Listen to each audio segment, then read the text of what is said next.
Hello friends, ओम श्री गणेशाय नमः। ओम नमः शिवाय। आप सभी का स्वागत है आपके अपने यूट्यूब चैनल पर। फ्रेंड्स, आज हम आपको इस वीडियो में बताने जा रहे हैं कार्तिक मास की मासिक शिवरात्रि का शुभ मुहूर्त, पूजा विधि, महत्व, नियम और कार्तिक मास की शिवरात्रि की पौराणिक व्रत कथा और मासिक शिवरात्रि के दिन किए जाने वाले उपायों के बारे में। फ्रेंड्स, वीडियो शुरू करने से पहले आपसे रिक्वेस्ट है, अगर आप हमारे चैनल पर नए हैं और आपने अभी तक चैनल को सब्सक्राइब नहीं किया है तो प्लीज़ सब्सक्राइब कीजिएगा चैनल को, साथ ही प्रेस कीजिएगा बेल आइकन को, जिससे नए वीडियोस रिलेटेड नोटिफिकेशन आपको तुरंत प्राप्त हो सके। और वीडियो पसंद आने पर वीडियो को लाइक और शेयर ज़रूर कीजिएगा ताकि सभी भक्तों को इस वीडियो का लाभ प्राप्त हो सके। और कमेंट बॉक्स में ओम नमः शिवाय जरूर लिखिएगा। हिंदू पंचांग के अनुसार प्रत्येक माह की कृष्ण पक्ष की चतुर्दशी तिथि को शिवरात्रि का व्रत किया जाता है। यह दिन भगवान भोलेनाथ को अति प्रिय होता है। इस बार मासिक शिवरात्रि पर दुर्लभ संयोग बन रहा है। इस दिन भगवान शंकर की पूजा करने से विशेष लाभ प्राप्त होगा। इस दिन पूजा करने से शिव परिवार के साथ साथ माता लक्ष्मी की भी कृपा प्राप्त होगी। साल 2024 में कार्तिक मास की कृष्ण पक्ष की चतुर्दशी तिथि 30 अक्टूबर 2024 बुधवार के दिन है। इस दिन रूप चौदस, छोटी दिवाली, हनुमान पूजा और काली चौदस का पर्व भी मनाया जाएगा। साथ ही इस दिन सर्वार्थ सिद्धि योग का शुभ महासंयोग भी बन रहा है, जो कि एक दुर्लभ महासंयोग है। इस दिन पूजा करने से शिव परिवार जी के साथ साथ माता काली, हनुमान जी और माता महालक्ष्मी जी का विशेष आशीर्वाद प्राप्त होगा और आपकी सभी मनोकामनाएं शीघ्र ही पूर्ण होंगी और सभी कार्यों में सफलता प्राप्त होगी। शिवरात्रि का दिन भगवान शिव जी को प्रसन्न करने के लिए बहुत ही विशेष माना जाता है। इस दिन भगवान शिव और माता पार्वती जी की पूजा का विशेष महत्व होता है। मान्यता है कि इस व्रत को करने से भक्तों की सभी कष्ट दूर होते हैं और जीवन में सुख समृद्धि का वास होता है। इस दिन भगवान शिव जी की पूजा करने से वे अपने भक्तों पर अपार कृपा बरसाते हैं। पौराणिक मान्यताओं के अनुसार भगवान शिव इस दिन शिवलिंग के रूप में प्रकट हुए थे, जिसके बाद सर्वप्रथम ब्रह्मा जी और श्री हरि विष्णु जी ने उनका पूजन किया था। इसी उपलक्ष्य में प्रति मास कृष्ण पक्ष की चतुर्दशी तिथि को शिवरात्रि यानी शिव जी की रात्रि के रूप में मनाया जाता है। इस दिन शिव भक्त व्रत करते हैं और अपने आराध्य देव को प्रसन्न करने के लिए विधि विधान के साथ उनकी पूजा करते हैं। फ्रेंड्स, अब आइए जानते हैं कार्तिक मास की मासिक शिवरात्रि के शुभ मुहूर्त के बारे में। हिंदू पंचांग के अनुसार साल 2024 में कार्तिक मास की मासिक शिवरात्रि का व्रत 30 अक्टूबर 2024 बुधवार के दिन है। कार्तिक कृष्ण चतुर्दशी तिथि प्रारंभ होगी 30 अक्टूबर 2024 को दोपहर 1:15 पर और कार्तिक कृष्ण चतुर्दशी तिथि का समापन होगा 31 अक्टूबर 2024 को दोपहर 3:52 पर। निशिता काल पूजन का समय रहेगा रात्रि 12:27 से रात्रि 1:21 तक। कुल अवधि 54 मिनट है। इस दिन सर्वार्थ सिद्धि योग का प्रारंभ होगा सुबह 7:35 से दोपहर 12:13 तक। फ्रेंड्स, अब आइए जानते हैं मासिक शिवरात्रि की पूजन विधि और नियमों के बारे में।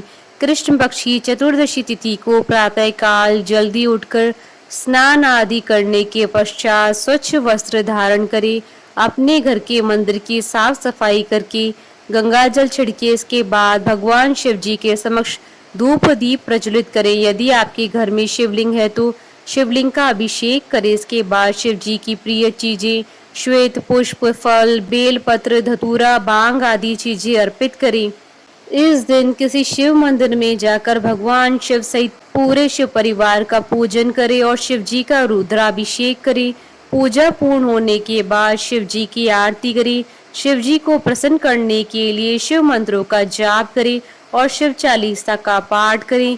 इस दिन रात्रि में जागरण कर पूजन करने का बहुत महत्व माना गया है। रात्रि में जागकर शिव जी का पूजन करें और भजन कीर्तन करते हुए रात्रि व्यतीत करें।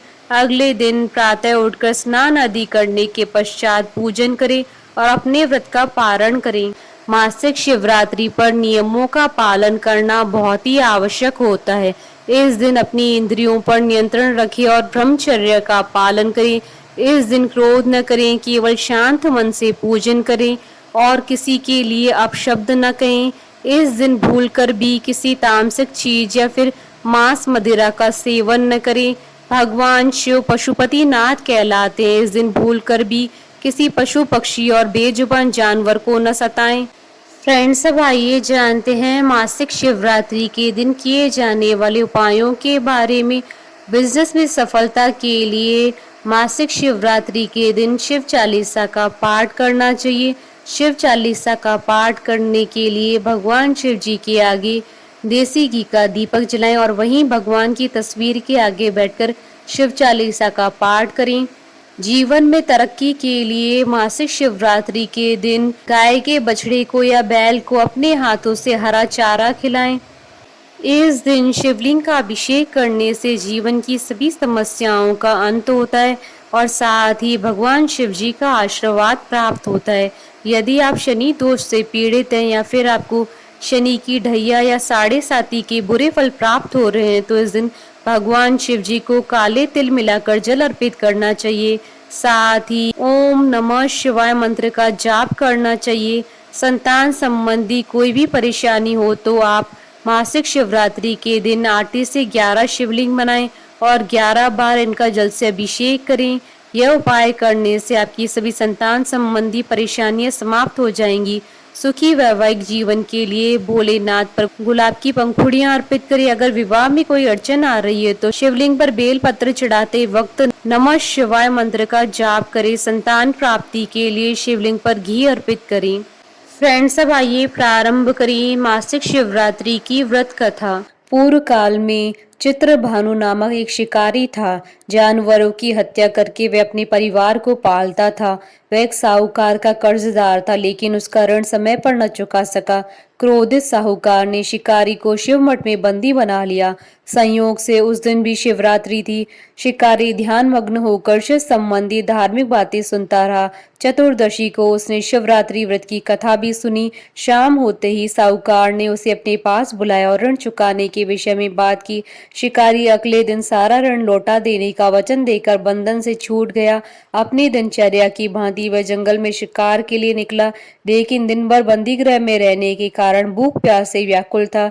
शिकार खोजता हुआ वह बहुत दूर निकल गया था। जब अंधकार हो गया तो उसने विचार किया कि रात जंगल में ही बितानी पड़ेगी। वह वन में एक तालाब के किनारे एक बेल के पेड़ पर चढ़कर रात बीतने का इंतजार करने लगा। बिलपत्र के नीचे शिवलिंग था जो बिलपत्रों से ढका हुआ था।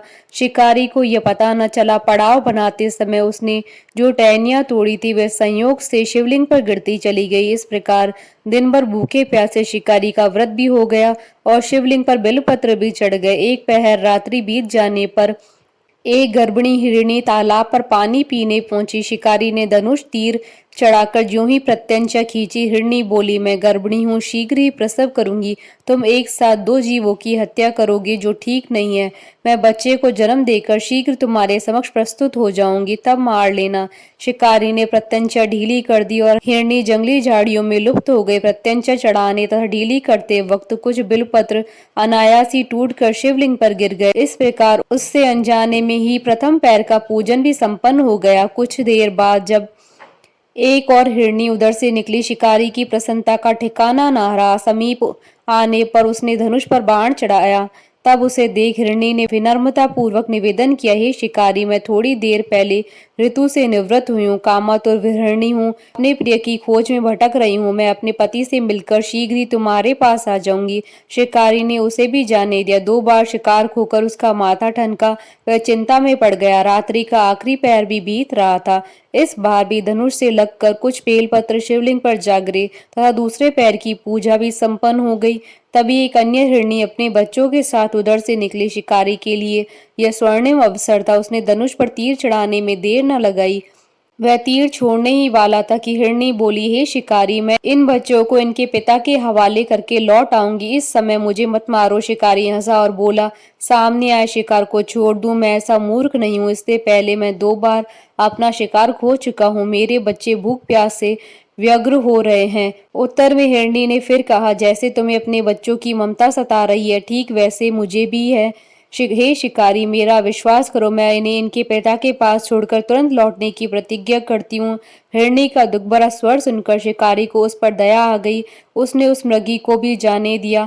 शिकार के अभाव में तथा भूख प्यास से व्याकुल शिकारी अनजाने में ही बेलपत्र के वृक्ष पर बैठा बेलपत्र तोड़ तोड़ कर नीचे फेंकता जा रहा था। पांव फटने को हो गई और एक एक हष्ट पुष्ट मृग उसी रास्ते पर आ गया।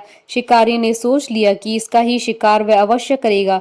शिकारी की 3 प्रत्यंचा देख मृग विनीत स्वर में बोला, हे शिकारी, यदि तुमने मुझसे पूर्व आने वाली 3 मृगियों तथा छोटे छोटे बच्चों को मार डाला है तो मुझे भी मारने में विलंब न करो, ताकि मुझे उनके वियोग में एक क्षण भी दुख न सहना पड़े। मैं उन हिरनियों का पति हूँ। यदि तुमने उन्हें जीवन दान दिया है तो मुझे भी कुछ क्षण का जीवन देने की कृपा करो।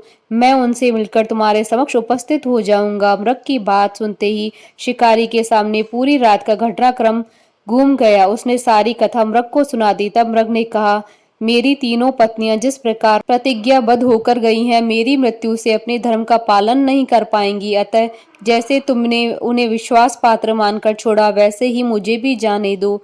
मैं उन सबके साथ तुम्हारे सामने शीघ्र उपस्थित होता हूँ। शिकारी ने उसे जाने दिया। इस प्रकार सुबह हो गई। उपवास, रात्रि जागरण तथा शिवलिंग पर बेलपत्र चढ़ाने से अनजाने में ही शिवरात्रि की पूजा पूर्ण हो गई। पर अनजाने में ही की हुई पूजन का परिणाम उसे तत्काल मिला। शिकारी का हिंसक हृदय निर्मल हो गया। उसमें भगवत शक्ति का वास हो गया। थोड़ी देर बाद वह मृग सपरिवार शिकारी के समक्ष उपस्थित हो गया, ताकि वह उनका शिकार कर सके। किंतु जंगली पशुओं की ऐसी सत्यता और सात्विकता और सामूहिक प्रेम भावना देखकर शिकारी को बड़ी ग्लानि हुई। उसने मृग परिवार को जीवन दान दे दिया। अनजाने में शिवरात्रि व्रत का पालन करने पर भी शिकारी को मोक्ष की प्राप्ति हुई। जब मृत्यु काल में यमदूत उसके जीव को लेने आए तो शिवगणों ने उन्हें वापस भेज दिया और शिकारी को शिवलोक ले गए। शिवजी की कृपा से ही अपने इस जन्म में राजा चित्रभानु अपने पिछले जन्म को याद रख पाए तथा मासिक शिवरात्रि के महत्व को जानकर अगले जन्म में भी पालन कर पाए। बोलिए भगवान शंकर माता पार्वती जी की जय। हमारे साथ इस वीडियो में अंत तक बने रहने के लिए आपका धन्यवाद। ओम श्री गणेशाय नमः। ओम नमः शिवाय।